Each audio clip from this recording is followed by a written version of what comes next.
Здравейте, приятели! Днеска ще покажа как аз се прибивам на някакви си неща. Сега ще ви покажа първо. Сега, приятели, съм тук. Чуваме тук, изчакайте малко. О, мисля, че щупих нещо.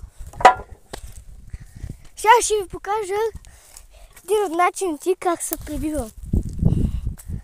Всеки път. Добре, сега съм тук. Виждате, съм тук, тук и съм на такова мрежа. Вие си мислите, Коце, какво правиш на мрежа, бе, се пребиеш? Това е видеото. За сега, вижте, сега какво правя. Опа. Пребих се. На храстите съм. Това е първият начин как се прибивам. Сега ще ви покажа третия начин как се прибивам. Всички знаят, като бягаш, всеки път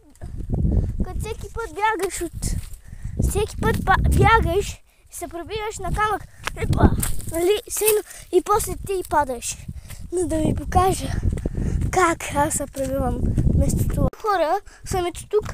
Чакайте малко да ви покажа. Тук е легло. Нали?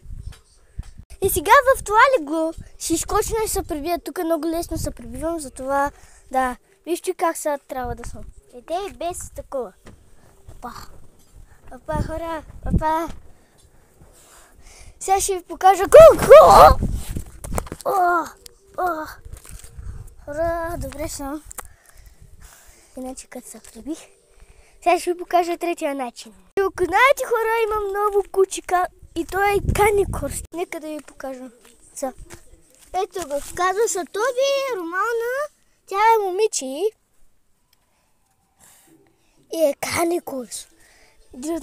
Един от най-силните кучи, един от най-таковните. Приятели, аз тук се покатеря и ще видите сега. Ето ма тук, хора, сега. Да, знам. Много рискувам. Хора, Тоби ме спаси. Четвърто сега, хора, е скейтборд. Сега да видим.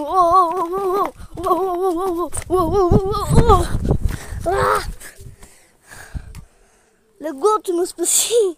Много неща ме спасяват. Но сега, хора, чао, се видим някой път. И да. Ако знаете, то скейтборд не е скейтборд, а пиниборд.